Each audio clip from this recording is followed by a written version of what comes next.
Hey, what's up, guys? What's going on, everybody? Chris Anthony here, Commanderastig RC. I am actually in my garage here today, and I'm sorry if it's sounding like I'm echoing.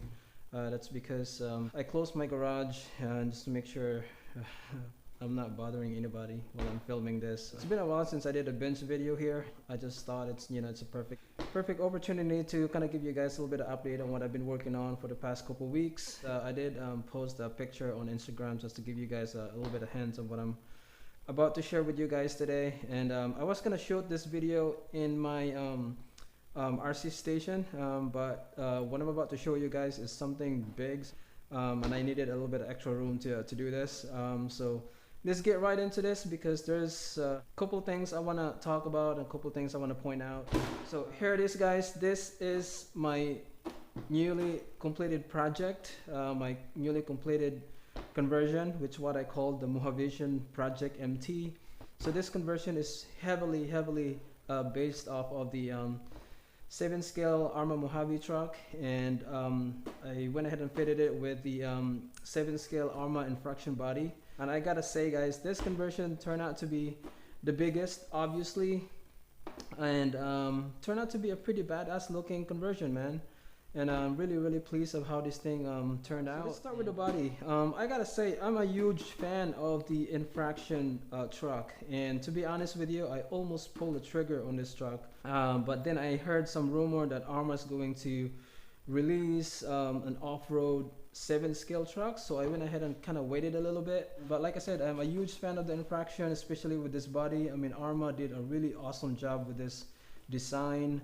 It has an outcast feel to it in terms of design, and I love this roof skid right here. It really protects the roof of the body. I think that's pretty awesome. It's a roll bar here is just, it really adds to the scale of the truck, and I think it just looks pretty awesome design body. And in terms of quality, I mean, this is not like the thickest quality body that I've seen, but it's a pretty good overall quality body, to be honest with you. Hats off to Arrma again for such an awesome job with this infraction body. So here's design. The 7-scale Arrma Mojave truck, and as you can see right now, the way it is standing, it looks like a giant Arrma crane. If you ask me, I mean, this thing is just massive. This thing is just a really big truck. And just to give you guys a rundown of my setup here, first thing I did is I took out the side guards that was kind of sticking out here. I don't really need that. And one of the biggest changes that I did here is really swapping the arms, the drive shafts, the steering knuckles, and the axles to Creighton or Outcast. They're pretty much similar, identical, just to give this truck a wider stance. And I also want to point out that I do have some Hicks extender that's just kind of laying around on my bench not being used, so I went ahead and just install it on here just to give this a little bit more extra width. And that turned out to be a great idea, because this infraction body is quite big and wide, so having a Hicks extender on here just really gives it a little bit of a wider stance, and preventing it from rubbing the tires. And the other biggest thing that I did to this is pretty much really accommodating this body on here and trying to fit this body on the truck properly. As you guys probably know, that in my past conversion, I always like to accommodate this pre-drilled hole on the body. I do not like punching another hole on this beautiful body, so I always find a way to fit this properly with the already pre-drilled hole here on the body. So that turned out to be a pretty easy steps for me. What I did is I got infraction body mount here. And if you guys don't know, the Mojave body post mount system is pretty unique the way Arrma designed it. I was actually got away with just pretty much just mounting it on top of the body post mount here of the Mojave, which is a pretty easy thing to do for me. In my past conversion, I had to do a lot of thinking, troubleshooting how I accommodate some of the body, but here in this conversion, it turned out to be a pretty easy thing to do for me. So like I said, I was just able to drill this on top of the body post mount of the stock Mojave post here. So that turned out to be a pretty clever idea. I do have a different system that I'm running here. I'm running a Hobby Star 4092 1730 kV motor, and I paired it with the BLX 200, which is pretty much the same as the Max 8 ESC. This might look familiar to you guys. That's because this combo here, I actually pulled this out of my Creighton. I have been running this on my Creighton for quite some time, and I have been doing some changes on my Creighton.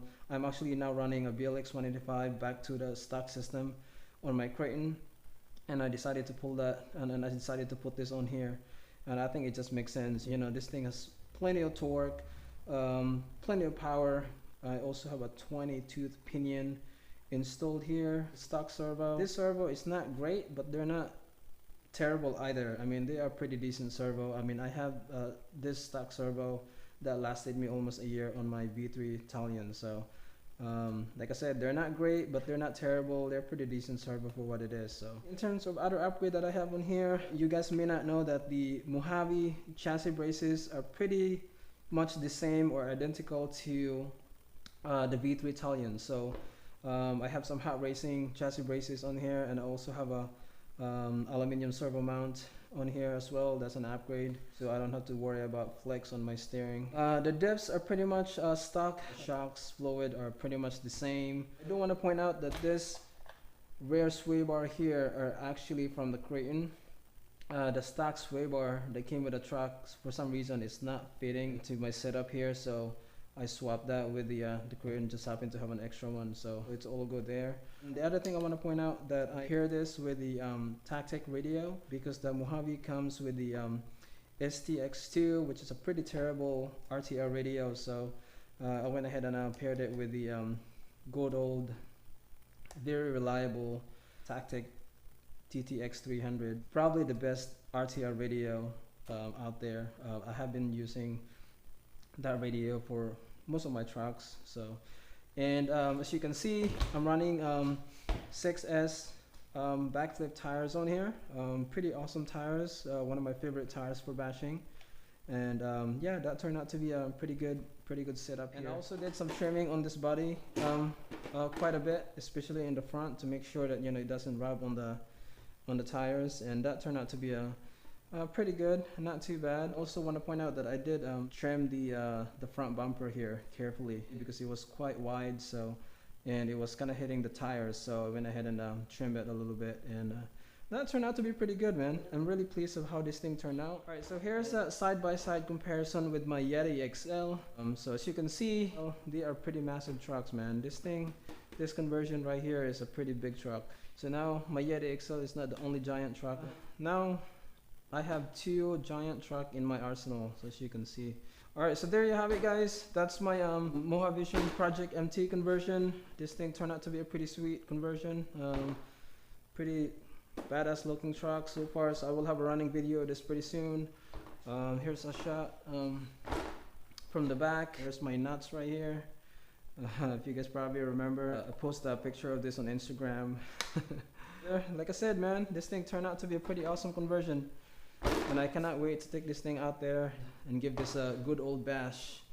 Alright, so there you have it, guys. This is my Mojavition Project MT conversion, and hope you guys enjoyed this video. Hit subscribe if you haven't, and I'll catch you in the next one. Peace.